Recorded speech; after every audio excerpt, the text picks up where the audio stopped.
Hello and welcome into the GSMC Sports Podcast brought to you by the GSMC Sports Network. I'm your host TJ Mobardi. Today is Wednesday, May 15th, and today on the show we are going to be talking about a handful of different things. Going to be focusing on basketball. We have the two playoff games from last night in which we saw both the Nuggets and Knicks come away with big wins to come out of that 2-2 series split and take advantage. So we're going to be talking about both of those matchups. We got some stellar performances from both Nikola Jokic and Jalen Brunson that we're going to be diving into there.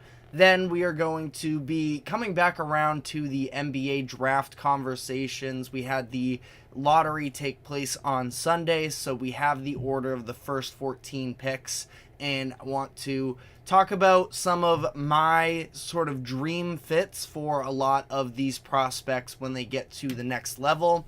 And then I also want to talk about the NBA draft combine as that has been going on past couple days. So just wanted to share some thoughts from the early beginnings of the combine. Specifically, I want to focus in on Bronny James, who it sounds like he is going to be sticking in the NBA draft and will not be returning to college. Talk about that decision as well as some of the measurements and what he projects to be at the next level. And I also want to talk about Zach Edey, a very polarizing player for a lot of people. And he had a little bit of an interesting first couple days of the combine, so we're going to be diving into all of that. And then finally, I want to wrap up the show by talking about Caitlin Clark, who made her WNBA regular season debut. Didn't go exactly the way that I'm sure she planned, but there are definitely a lot of things to take out of it. But before we get into the show today, just want to remind everybody to like, follow, subscribe wherever you keep up with us. For our live viewers and our viewers after the fact, be sure to let us know what your thoughts are on the latest happenings on sports. Try and make this show as interactive as possible. And if you would consider leaving a tip or donation, you can use the link that is streaming across the bottom ticker throughout the show. That is gsmcpodcast.net. Anything would be greatly appreciated. Now, though, I want to start off with the matchup from last night of the Denver Nuggets, who were once again able to take down the Minnesota Timberwolves for the third consecutive game. And we already talked about this at length earlier in the week, the idea that everybody had just sort of moved on from the Nuggets and counted them out after going down 0-2 in Denver and now seeing what the, real championship mentality looks like. And of course, it's headed by Nikola Jokic, who put together maybe his best NBA game of his career. He was absolutely tremendous. He scored 40 points. He shot, it was 40 points, 15 of 22 from the field, 13 assists, and 0 turnovers. I thought that he also was contributing on the defensive end as well. And it was just a total masterclass from him where, yet again, this is just an example of the fact that there really isn't anybody, any team that can hold down Nikola Jokic, and just sort of shows the gap, at least in my opinion, between him and anybody else in the league, the way that he is this unstoppable because of the fact that we saw last night the Timberwolves come into the game with the defensive mindset of they were going to play Jokic one-on-one and have him be guarded by Rudy Gobert, who just won his 4th Defensive Player of the Year award, one of 3 players to ever do so. It was him, Dikembe Mutombo, and Ben Wallace, and it just wasn't enough. We saw the physical force of Jokic, and during the broadcast last night, I believe it was Jamal Crawford and Reggie Miller sort of threw in some anecdotes as well, but all of the different types of players that is sort of baked into this, what Jokic looks like, what his final form is, and you really got it all. You got the post moves of Hakeem Olajuwon, you got the, dominant force sometimes just going over other big men like Shaquille O'Neal, and it was just unbelievable for him.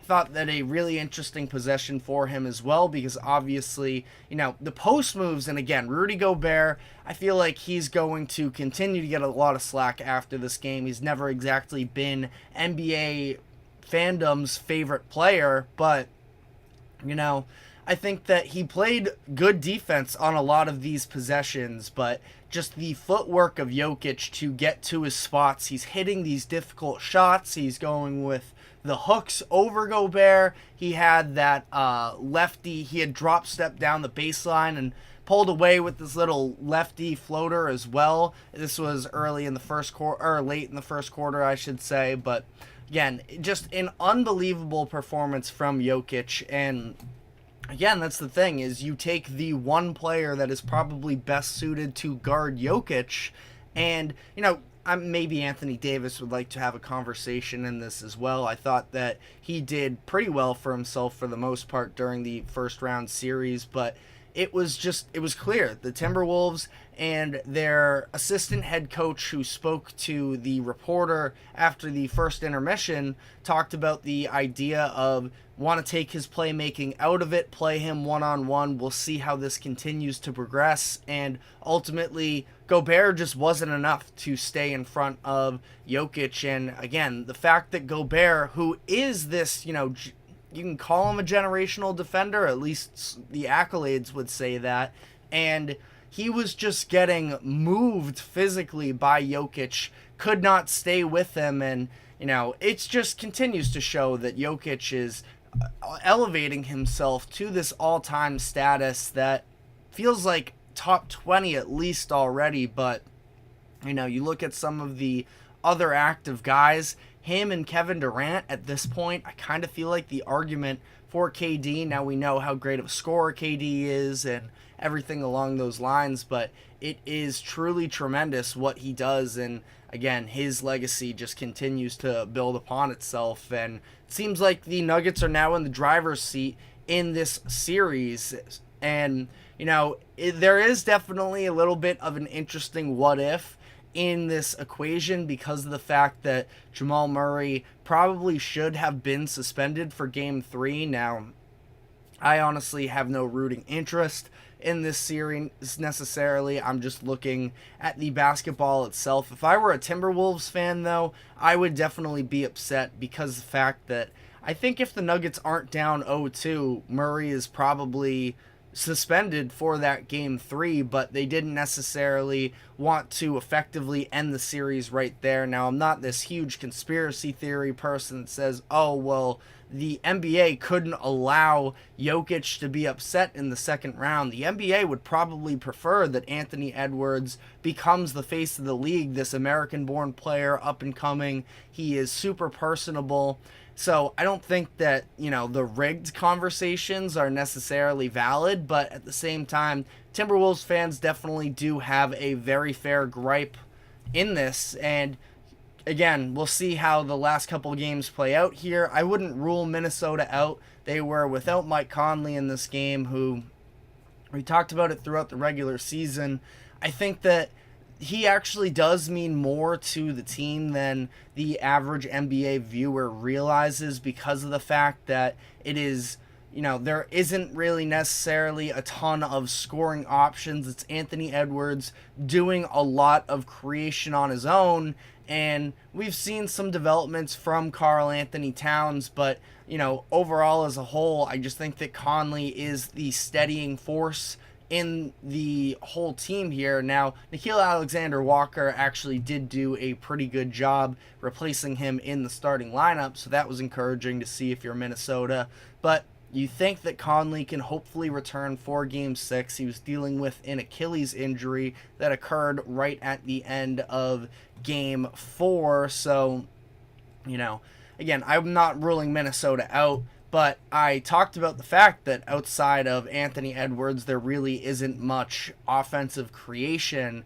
And we saw Edwards probably look like his actual age, where he's a 22-year-old player, and he's done a tremendous job of putting the team on his back to deliver these types of massive performances and help the Timberwolves shock a lot of people who maybe weren't watching them as much in the regular season. But last night, 18 points on 5 of 15 from the field, 1 of 5 from 3. You could see that the Nuggets were really trying to sell out on defense just for Anthony Edwards and sort of the anti-Jokic, where we saw the Timberwolves try and say, okay, Jokic, you can do your individual thing. We're not going to take away the others.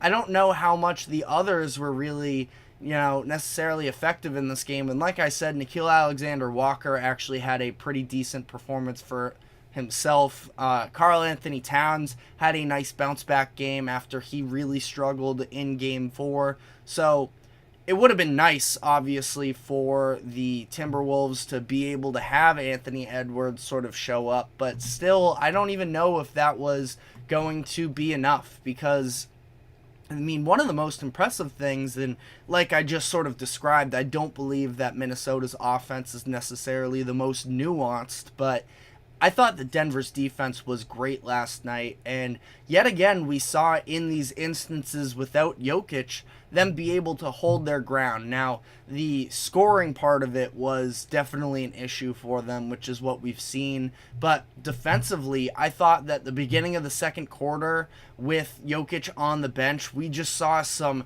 incredible defense from the Nuggets, where it was Justin Holiday coming in. He took a couple charges. You were getting some help from a few different people in terms of hustle plays. Aaron Gordon continues to be a massive factor in these types of games, so that was super encouraging. I will say I threw it in right at the very end of the conversation on Monday when we talked about this.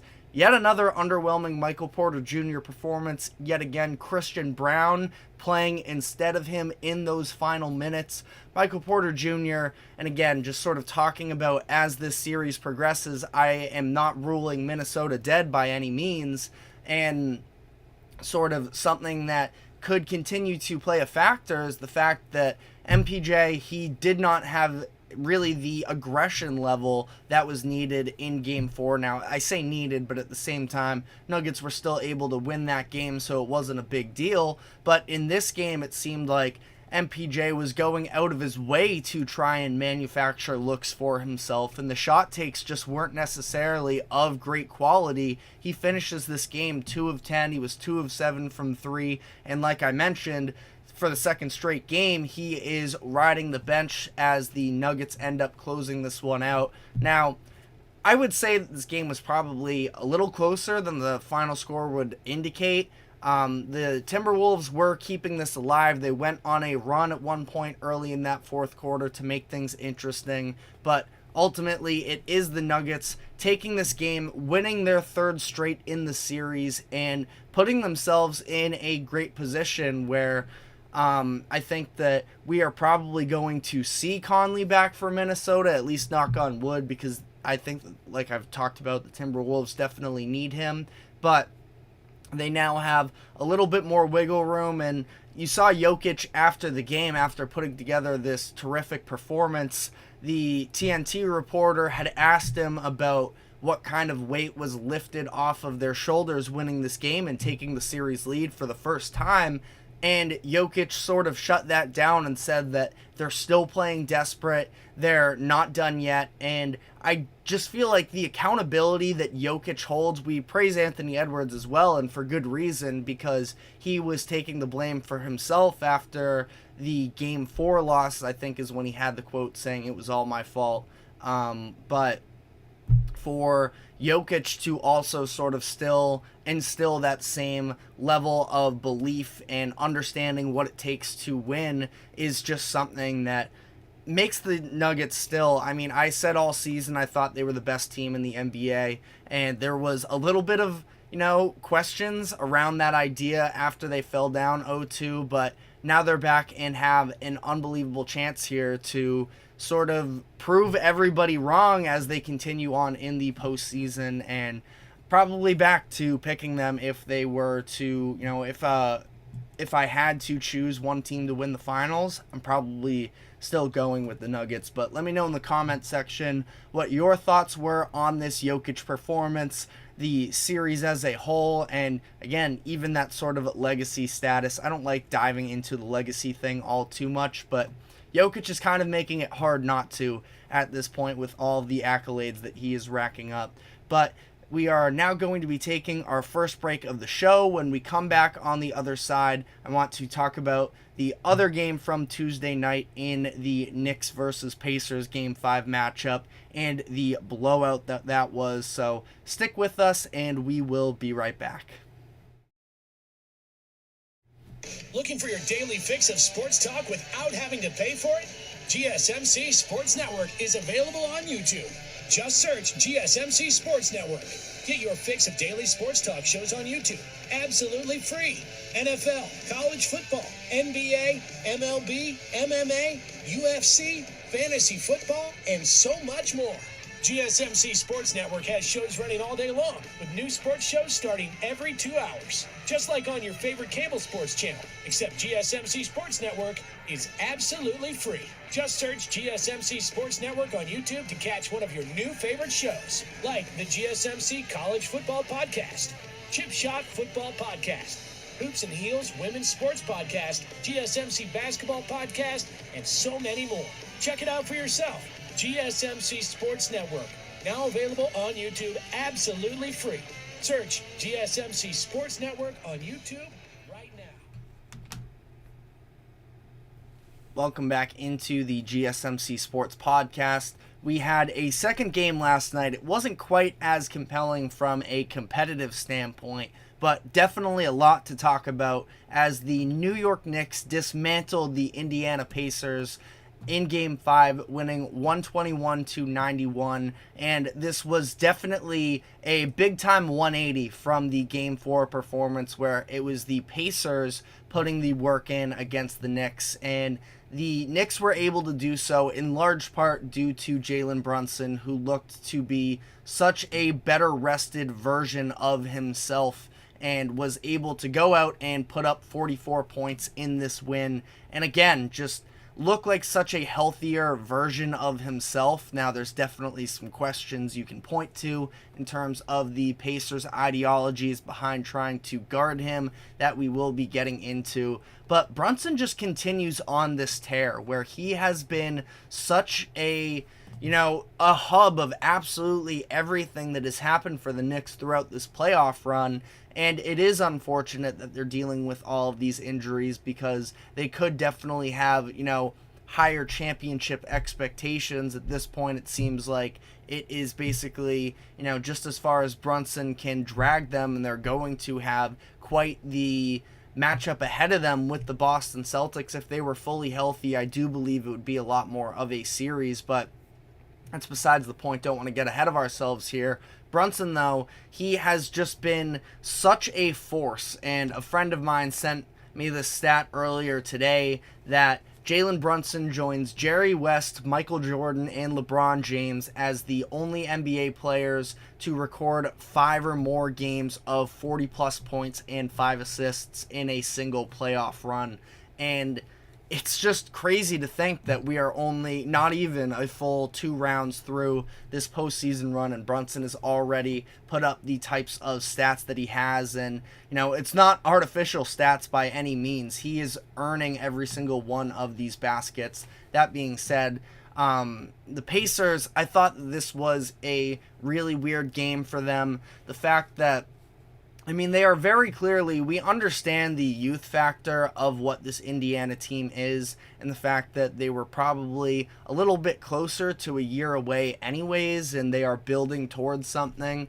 But I thought that Rick Carlisle, the fact that they weren't able to apply as much pressure on the Knicks in this game, and it seems like the Knicks almost bought into this idea of kind of running more and being able to push the pace, and stealing that from the Pacers was not great for them. And it's because it seemed like the Pacers were just playing a lot softer in my eyes in this type of a game. And the fact that and also on the defensive note, before we move on to their offensive concerns in this game, which I really do think were the bigger concern, I thought it was very strange the way that Rick Carlisle decided to sort of divvy up the minutes in terms of the Jalen Brunson defensive assignment, because we saw it in games 1 and 2.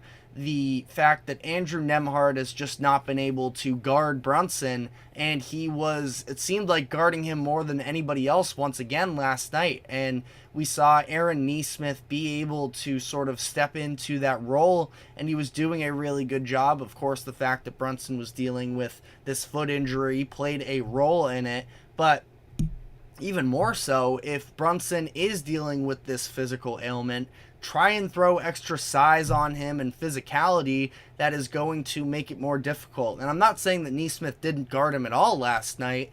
And I thought when he did a good job, but it just seemed like time after time again, Nembhard was getting absolutely exposed by Jalen Brunson. And I don't know necessarily what it is with Nembhard, because if you look back to the Milwaukee series, he was getting up in people's grills. He wanted all the smoke. I think he was the one who got hit by Bobby Portis when Portis got himself ejected from one of those games as well, but just has not translated to this series. Jalen Brunson is making it a point to go after him, and he's making the most of it. And there were minutes where Jalen Brunson was on the court, and not just Aaron Nesmith, but the other player who has done the second best job of guarding Brunson in my eyes, and TJ McConnell, they were both on the bench together. And Brunson just time and time again was going after Nembhard. Felt like a mistake in my eyes to Rick Carlisle. But the other side of this is the fact that the Pacers offense just was not really existent tonight.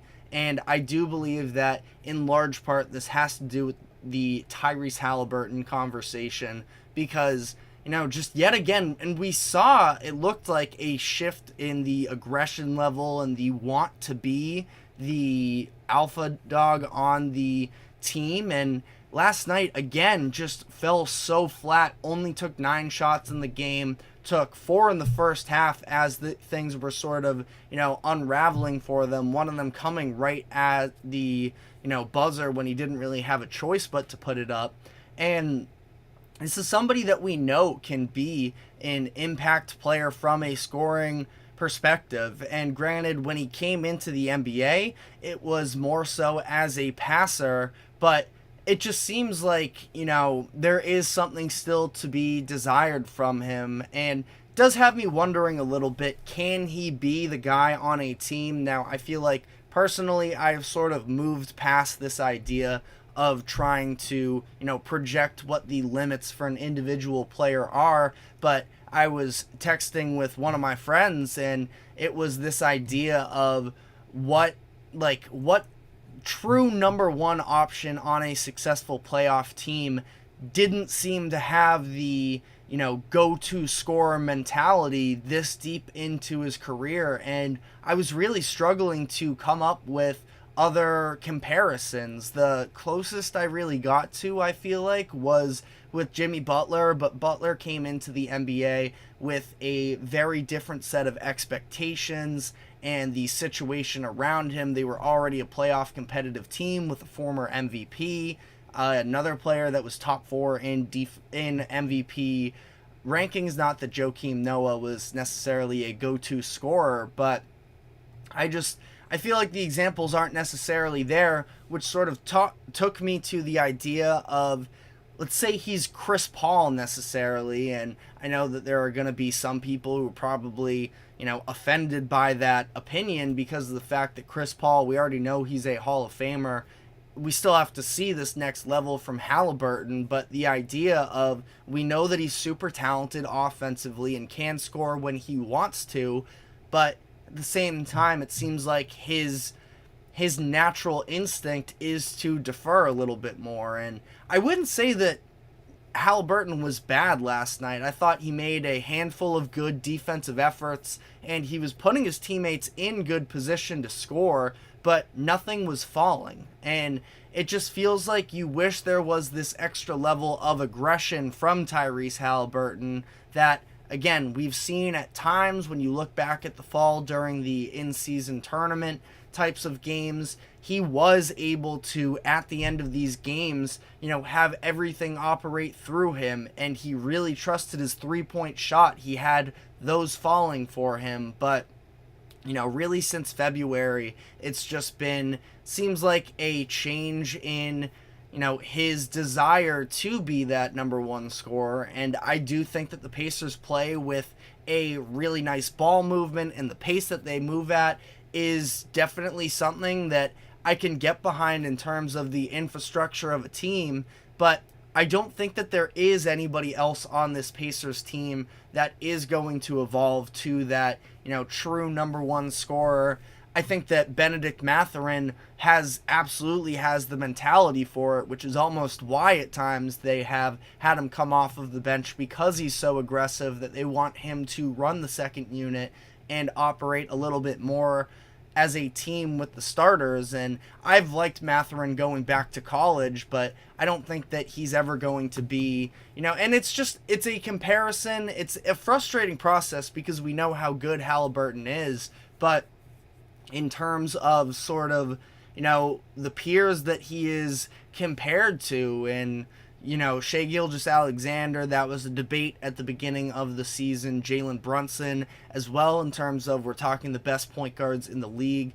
And even if you go to that second tier and a De'Aaron Fox, like Fox won the Clutch Player of the Year award last year, we know that he does all of these other things great, but when the team needed it, he stepped up in those moments. And it just feels like Halliburton is very comfortable not dictating the game quite as much, and I don't feel that it was. Now, granted, the Knicks defense, you have to credit them for the performance they had last night. I thought that Isaiah Hartenstein was an absolute monster for them, and the Pacers just really couldn't get anything to go in the paint, and this is one of the teams that had the most points in the paint per game during the regular season. So the fact that the Knicks were able to take that away from them, and in a hostile environment, in an extremely charged up Madison Square Garden, sort of forced them to hit their outside shots and they just weren't able to do so,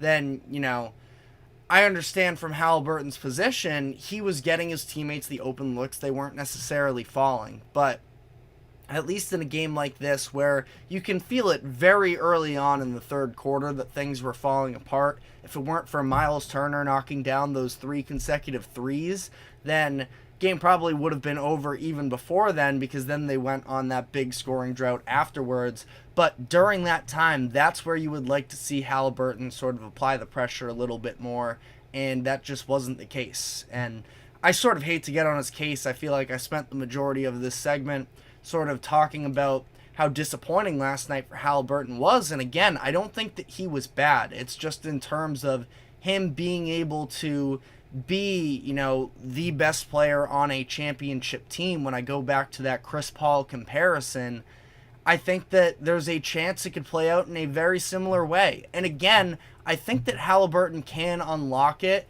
but let me know in the comments section if you guys have any types of comparisons for this. But players in recent history that haven't had that alpha dog mentality for the first few years of their career, and then they were able to find it. Again, Jimmy Butler was the closest that I could really come to, but I feel like there were a lot of external factors there as well. But other than that, let me know what your guys' thoughts are on this series as a whole. We're going to be now taking our second break of the show, and when we come back on the other side, I want to sort of come back around to the conversation surrounding the NBA draft, and I want to, before we sort of finish out with these playoffs and move off the draft for a while here, I want to talk about some of the potential fits that I think would be best for both the organization and these players in particular. So stick with us, and we will be right back.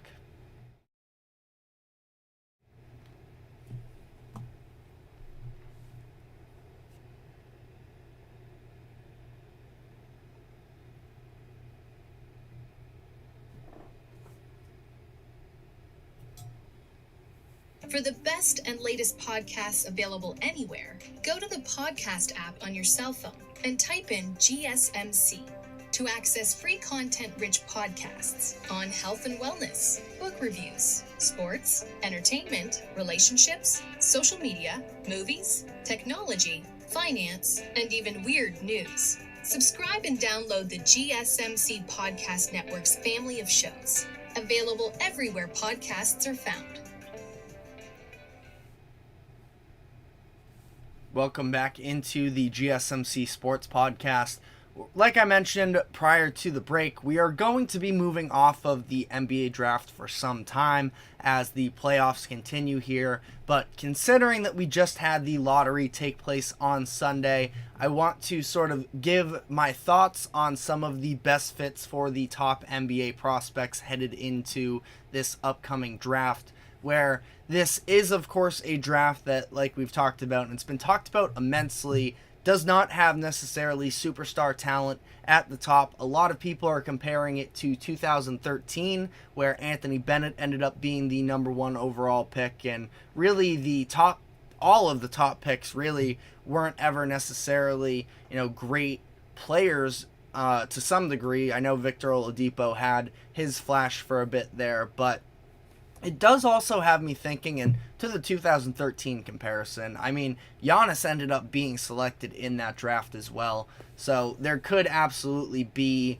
sort of a hidden gem here. But I was also sort of thinking about the fact that all of these GMs are talking about it's the worst draft that they've ever seen, and there are going to be players that sort of rise during the process and people probably will feel better about. But I do also wonder to some degree if this has to do with GMs almost trying to proactively protect their jobs, saying, well, this is a terrible draft class, so if we don't hit, it's not our fault, it's the talent that's in the class. Again, just something that sort of popped in my head as I was thinking about this situation surrounding the upcoming NBA draft. But without further ado here, again, I think there are some players who can absolutely contribute to teams, be good role players, maybe be that, third player on a championship team with due time. Obviously, it's going to take a lot of time for that to actually fully play out. But the Atlanta Hawks, as we talked about at length yesterday, have the number one overall pick, and for them, I think that all cards are on the table for them in terms of the different types of directions that they can go in with this upcoming number one pick. I feel like they're probably going to go with Alex Sarr, which I've mentioned before. I love Onyeka Okongwu. He was the 6th overall pick. I want to say it was 2021. And I do still believe in him, but it feels like Atlanta sort of fumbled their chance to have him develop into a franchise center because they refused to move off of Clint Capella, who I believe was sort of a mistake for them. And I understand that Capella isn't a bad player, but I feel like Okongwu could have provided more. And now if he is going to thrive somewhere, I don't know if I necessarily see it be in Atlanta. Alex Sarr is who a lot of people are expecting to go number one. Now, there are still all kinds of different options because of the fact that there isn't a consensus superstar in this draft, but I feel like it would make a lot of sense to see Sarr end up in Atlanta. The Wizards have the number 2 overall pick. When you ultimately look at their building blocks, there isn't a ton to go off of. Now, Deni Avdija, I thought, had a very under-the-radar season this past year and is somebody I feel like would be worth sort of building around. We've known that he's been a very good defender for the beginning of his NBA career, but last year he showed a scoring potential that is at a different level than what we were expecting before. So it's pretty much just him in terms of, long-term assets. So I feel like they can go in all different types of directions here. I feel like this wouldn't be a bad landing spot for Rob Dillingham. Played this past season at Kentucky, and I know that it would probably be a little bit, if you're a Rob Dillingham fan, this would be probably a little bit of a disappointing landing spot. And again, I want to reiterate, this isn't a mock draft, but just in terms of what types of players could fit into these situations, I think that Dillingham has a lot to improve on in terms of necessarily operating a team of his own. He came off the bench for Kentucky this past season, and I do think that he has that high-end potential. He does, and obviously there is the Kentucky comparison, but he does remind me in a lot of ways of Tyrese Maxey when he was coming out. Now, some of the bad habits, I wouldn't even say bad habits necessarily, but shot selection can be a thing. Maybe just hasn't had the experience with being a true playmaker, but I feel like this would be a situation where Dillingham could walk into the league and sort of showcase what he has while also finding his way, maybe playing alongside Tyus Jones so he doesn't have to be the number one ball handler. Tyus Jones is probably going to be traded sometime, I would imagine, around the trade deadline of the upcoming season, but he can learn to play off the ball a little bit, but also we can start to find out whether or not he has, true number one ball handling capabilities in his upcoming career.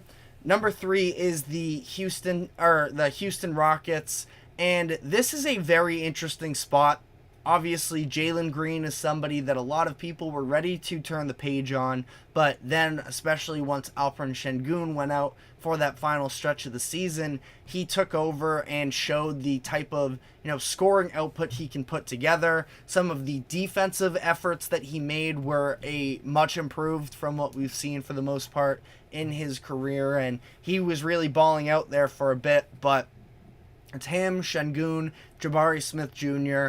The Rockets went out and invested into some other players as well during the offseason, giving probably, over expensive contracts, but I think in a strategic way where the Rockets, they weren't going to attract any free agents anyways, so they went out and overpaid a little bit for Fred VanVleet and Dillon Brooks. The Rockets are a team that is sort of, on the cusp of contending, and again, in this spot at number 3, I don't know how much full-blown upside you're going to get. I would really like to see Dalton Knecht, I think, fall in this spot. Somebody who is more experienced from a college perspective. He can give you scoring. We saw his defense improve throughout the year, and I feel like he could be, a day one contributor to help maybe at least swing the pendulum a little bit in favor of the Rockets being able to contend in the upcoming season. Now, we'll see. The West is still extremely deep. Maybe they do want to go with somebody who has a little bit more long-term upside. I could see Stephon Castle maybe being somebody that could fit into this spot as well. Kind of up in the air in terms of what he is going to fit in the NBA as. It seemed like he ran a lot of the point guard position alongside Tristan Newton at UConn this past year, but he could perhaps be a wing in the league as well, but at least have some, point forward type tendencies, and this may be a spot where the expectations are low in terms of him, doing a lot of the heavy lifting for an offense, but some of the supplemental stuff, a phenomenal rebounder, at least at the college level, for his size. The defensive intensity was always there for him. He was bought into that UConn system and was a big part of why they won the championship this past year. So again, feel like Houston probably wants to go a little bit more on the being able to impact on day one player, and I think that both of them could sort of fit into that role.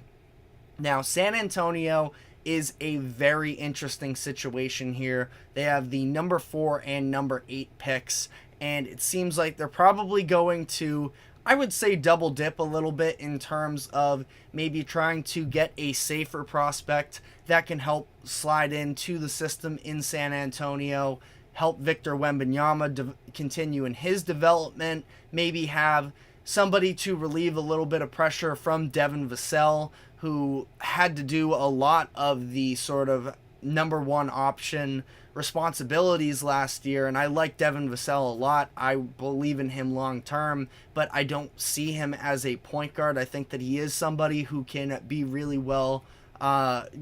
effective playing off the ball as well. So in terms of, the top playmakers in this draft, like if Rob Dillingham were available here, again, there's a little bit of risk there which is maybe when I talk about the idea of having somebody a little bit more solidified and somebody who can be, have a little bit of a higher ceiling. Maybe that's where they swing with Dillingham. Isaiah Collier out of USC is another player that I talked about as well. Super high motor, does have point guard instincts, a little bit raw, but he can be a playmaker as well. I think that the, high-paced game that he could play with some of those young bucks in San Antonio could definitely be a fit as well. Now, the number one player that I do think could sort of work in here as well, but in terms of my favorite fits, I would love to see Reed Sheppard end up in Detroit.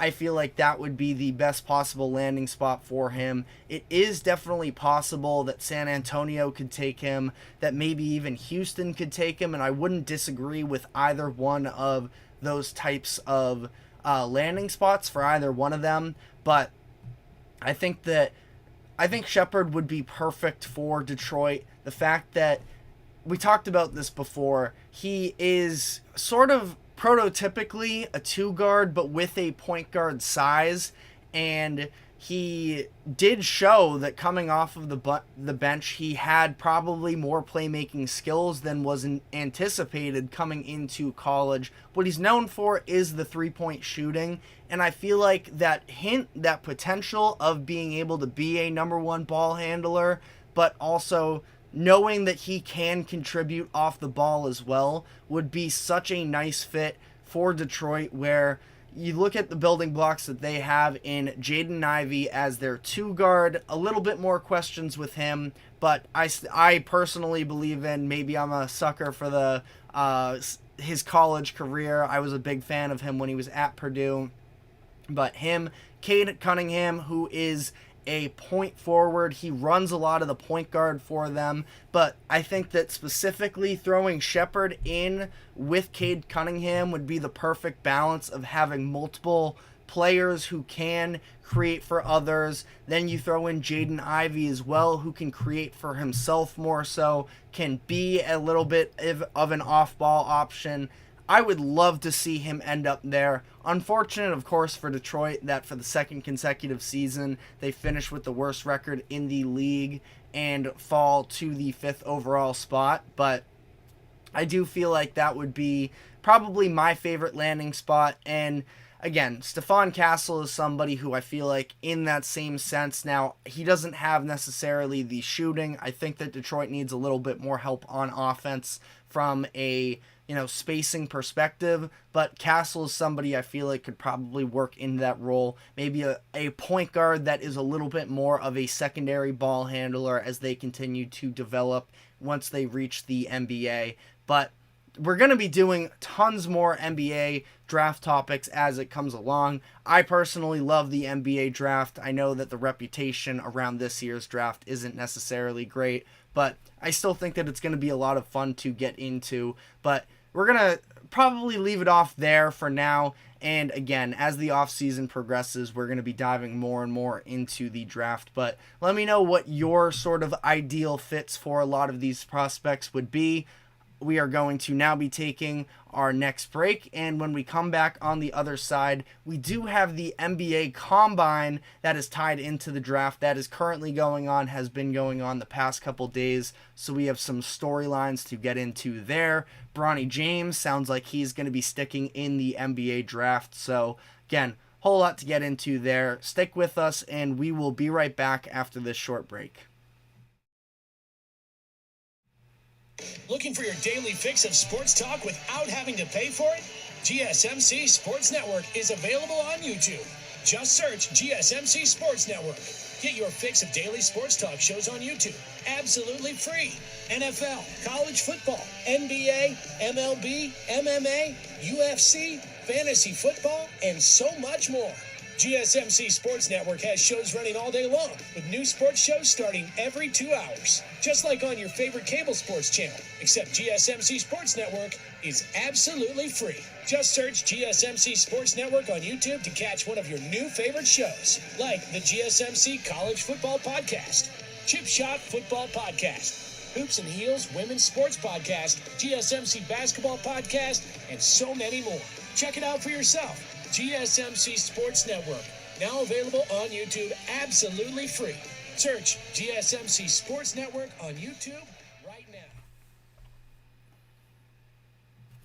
Welcome back into the GSMC Sports Podcast. We are now going to be talking about the NBA Combine. We have a lot of this currently going on, so if anything happens in real time, we will be looking to react to it. But there were two players in particular from the day one of the Combine that I sort of want to dive into. They are two of the more polarizing prospects in the NBA draft process currently, and that is Bronny James and Zach Edey. But starting with Bronny, it's been a lot of speculation about whether or not he should be entering the NBA draft, sort of the pros and cons of it.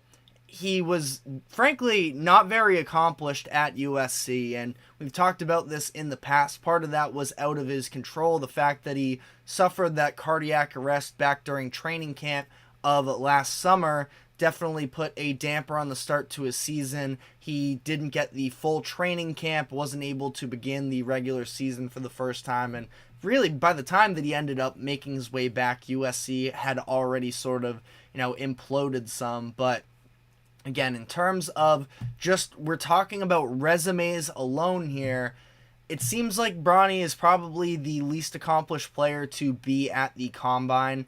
And now, honestly, I definitely don't get over upset about, who does and doesn't get invited to the Combine.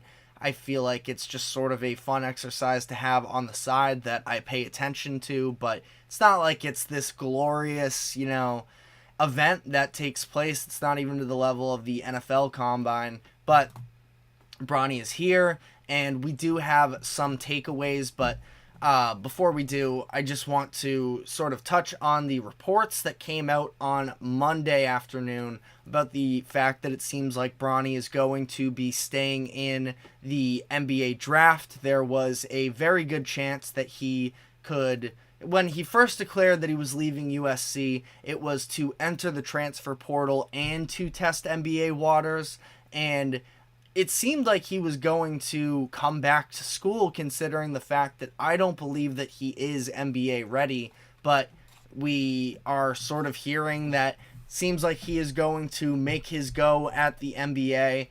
I think that it is a mistake a little bit, because I don't know if necessarily he is, in a position right now, and, public perception is all one thing.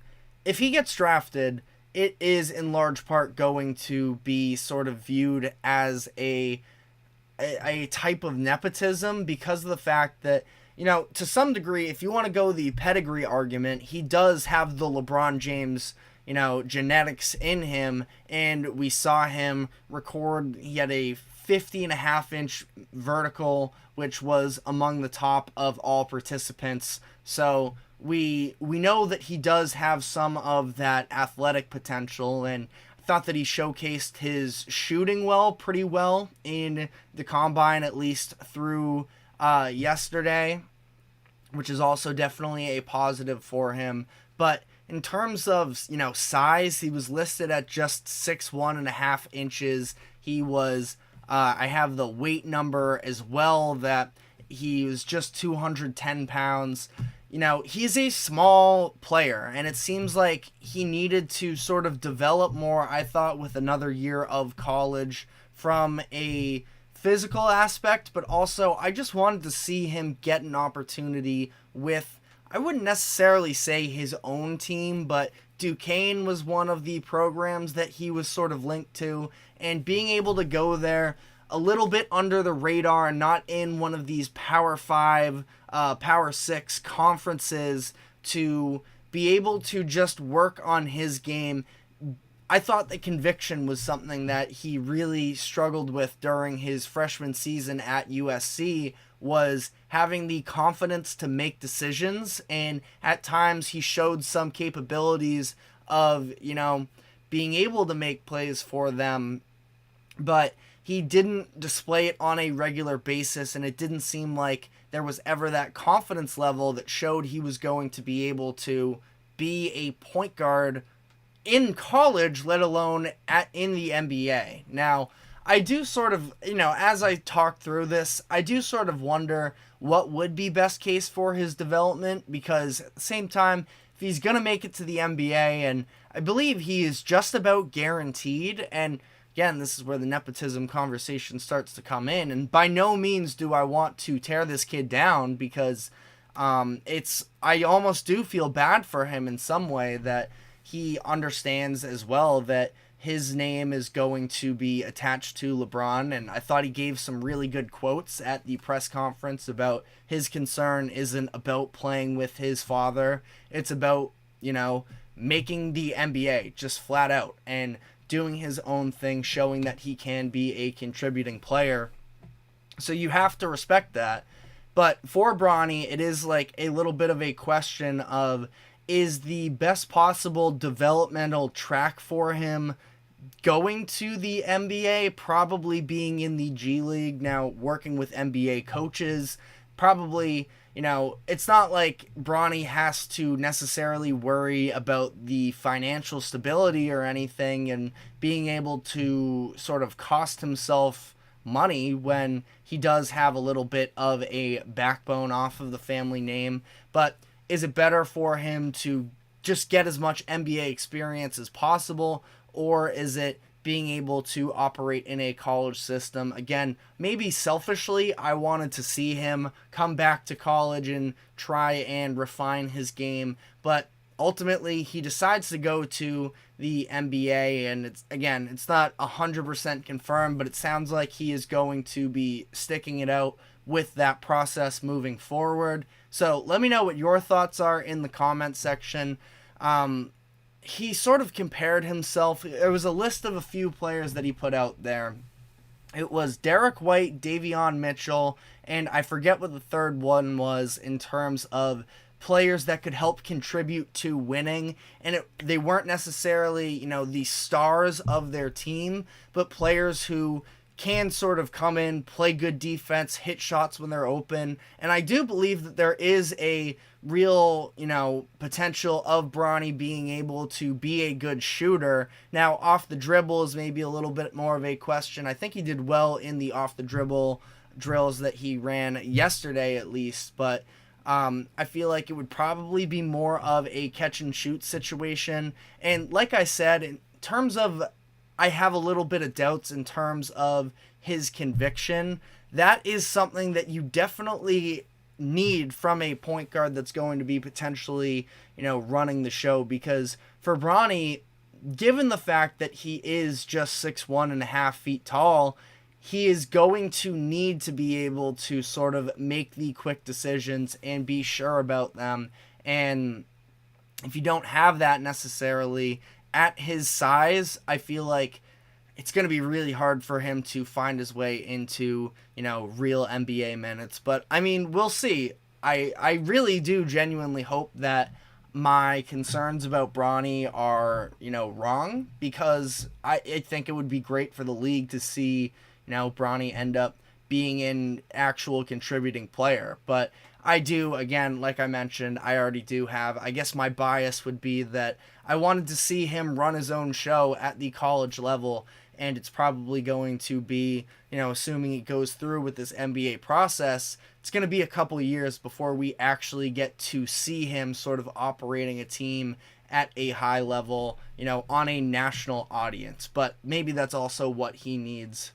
So again, let me know what your thoughts are on the Bronny James draft process. But the other player I wanted to touch on briefly here was Zach Edey, who is another one of the, very controversial sort of, I shouldn't say controversial, I should say polarizing prospects in the upcoming draft, where his, his massive size is sort of a conversation where he's going to come into the NBA next year as the heaviest player in the draft. I believe he weighed in at 299 pounds, something along those lines. We already know how big he is. That was never really a question from his college career, but it's about the fact of, is it going to translate to the next level?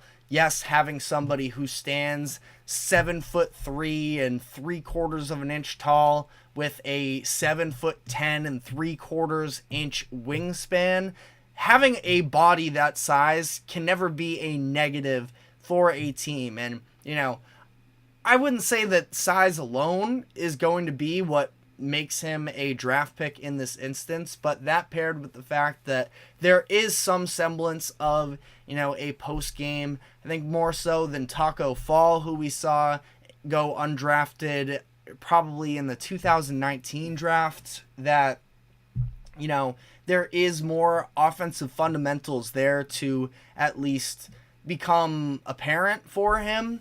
But what was really interesting was the fact that he was giving these quotes about how he is developing a 3-point shot, and he actually did well in some of the shooting drills. It was the off the dribble shooting drills as well that were pretty impressive, and I do think that would be obviously, it would be, first off, I think objectively hilarious if Zach Edey did become a reliable shooter, and all of these people who said that his game can't translate, if he was able to just be a knockdown 3-point shooter, I think it would be awesome. And this is coming from somebody who also, personally myself, I don't think that it necessarily translates to the next level, but the fact that it's clearly on the top of his mind, he understands that that is likely what's going to be almost make or break for him in terms of being able to be effective at the next level. As long as he continues working on that, again, just to at least be a threat at that size. Obviously, there are concerns with him defensively as well and just mobility in general, but would be really cool to see Edey's career continue on, because he has been one of, and I understand the reasons why, but he's been one of the most disrespected college stars of, recent history. And I would personally prefer to see him continue playing. But let me know what your thoughts are in the comments section. We're going to be taking our final break here, and when we come back on the other end, we're going to be diving into the WNBA debut of Caitlin Clark. She struggled some, so want to talk about whether or not it is a concern or not. Stick with us, and we will be right back.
Welcome back into the GSMC Sports Podcast. We're headed into our final segment of the day, and I wanted to talk about the professional debut of Caitlin Clark. Of course, she was a superstar at the college level, but her WNBA career has officially begun as she and the Indiana Fever played their first regular season game of the year.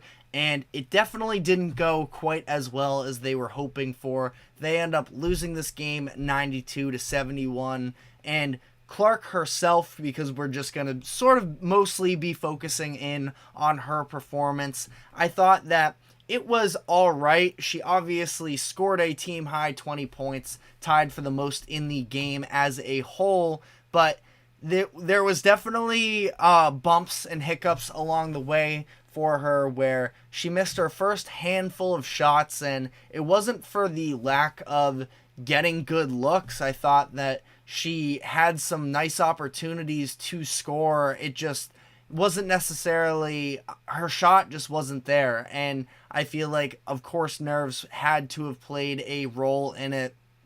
Our boss here at the GSMC Sports Network, Andrew Tate, he sort of made this comparison during a production meeting that Victor Wembanyama, when he first made his debut specifically when I remember Wemby looking, definitely a little bit shaken, was during his first G League game where he was facing off against, believe it was the game, I'm totally blanking right now, I think it was against the Hornets with Brandon Miller. It could have also been the Czech game, but I'm not 100% sure. But he struggled from the field, which just flat out, and looked like conditioning, the physicality of it caught him off guard a little bit. Feel like for Clark that was a little bit of a similar thing, where on her first couple shots, she got a look at a layup in transition. She had a floater in the lane that just didn't go. She got herself an open three-point look playing off of the ball,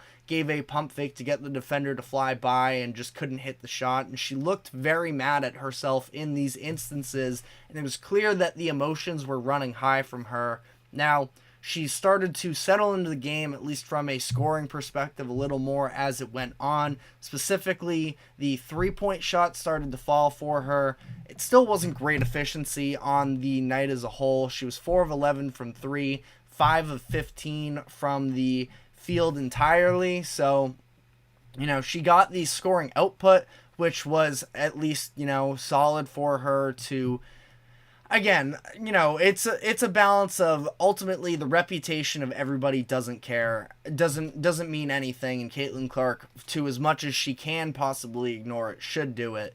And it's also important to remember that the women's basketball schedule, especially making the jump from college to the WNBA, it is so condensed where it's just one thing after another. Training camps just started and they're now already playing regular season games. So it has been quite the calendar year for Clark, and I feel like, again, at least from some aspects of the game last night, seeing her get more comfortable as it went on is probably what we're going to see in the long term, in terms of her being able to, because there's no doubt that she is an incredible talent, but it's going to take her a bit, I think, before she is able to be the star that she was at the college level. And you know what? Some of the, older players, Cheryl Swoops, I know, has faced a lot of backlash for some of the comments that she's made on Caitlin Clark. There are a bunch of other, former WNBA players as well that said it's not going to be easy for Clark when she makes the jump to the next level. And I think that last night was a little bit of a wake-up call for Caitlin Clark herself and all of the people who thought that she was going to come into the league right away and be, the go-to scorer and the best player in the league. Thought that she had a little bit of a welcome to the league moment where she drove in and she took a very hard foul going up for a layup attempt, sort of, was sprawled out on the ground for a minute there, got up, shot her free throws, she was totally fine, but a very hard collision for her there, and it is, it's going to take an adjustment period, but the reason why this debut does have a little bit of, and again, I thought that she was fine ultimately, but the criticism really stems from the fact that she had 10 turnovers in this game, the most ever in a WNBA debut in the history of the league. Now, it's a tough number that it is very hard to sort of, get out of, and I thought that you have to understand that she is the main guard of this team, that she does have a lot of expectations from day one. It seemed like she was trying to, push the pace a little bit, it seemed like at times, and it just wasn't necessarily pretty. She made a couple really tough passes, and when I say tough passes, I mean bad passes. The decisions weren't great, and some of her passes were just a little bit off from an accuracy perspective, but it's, she's carrying a very large expectation and role headed into her WNBA career. And a lot of people, I understand for it, from the network perspectives, you want to highlight as much good as you possibly can for Caitlin Clark, and I think that it's good for the sport as a whole to do so. So I don't disagree with that, but I think that some of the criticisms around Clark are being babied a little bit, because we do understand that it's never easy to make the jump to the next level, and that is something that absolutely has to be considered. But it's not like she's in this totally unique situation where nobody else has ever had to make some type of a debut. It is okay to admit that last night was not a great start for her NBA or WNBA career. And the team ends up losing by 21 points, actually, to be exact. But, I think that everything is going to work itself out with Clark. I have no doubt that she can ascend to being the face of the league and, one of, if not the best player in the league. But it's going to take time. Again, with the very rapid-fire off-season schedule of making the jump from the college basketball game to the pros, it is all just sort of operating at super speed, and she's going to get there. I do have the utmost confidence in her, but I think that it's also okay to sort of acknowledge that there are going to be bumps along the road, and she showed some of the the highs of her game in the 3-point shooting once she started feeling it for herself. There were also lows, and she would probably be the first to tell you that she was not walking into this situation expecting to be a flawless player.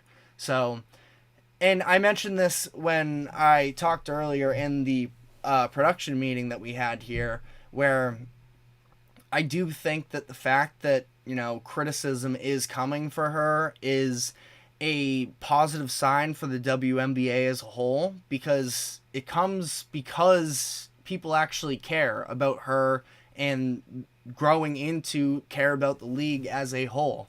So it's all right. It's almost a good thing to, I think, to some degree, that there were other players better than her on the court, because it can show the sort of casual audience that there are some really good players in this league. And I'm not going to pretend like I'm any sort of an expert on the WNBA, because it's something newer to me as well. But it was that player Carrington, Dejanay Carrington, I believe her name is. She was kind of strapping up Caitlin Clark, and there's just a lot more talent than I think in the WNBA than I think a lot of people give credit to. So ultimately here, Clark, final stat line, if we want to look at it as a whole, it was 20 points, 5 of 15 from the field, 4 of 11 from 3, 3 assists, 2 steals, and again, those 10 turnovers are a tough look, but she'll bounce back. And as for the Fever, their next game is on Thursday, where they're going to face up against the Liberty. So should be a fun one there. Of course, one of the other biggest stars in the WNBA as well, with Sabrina Ionescu. So should be a fun watch there. But that is all we have for today. So thank you very much for tuning in to the GSMC Sports Podcast. Thank you to the GSMC Sports Network for allowing us to host this show. Remember to like, follow, subscribe wherever you keep up with us. Check us out on social media as well for more exclusive short content. But as for now, that is all we have for today, and we will see you tomorrow. Take care.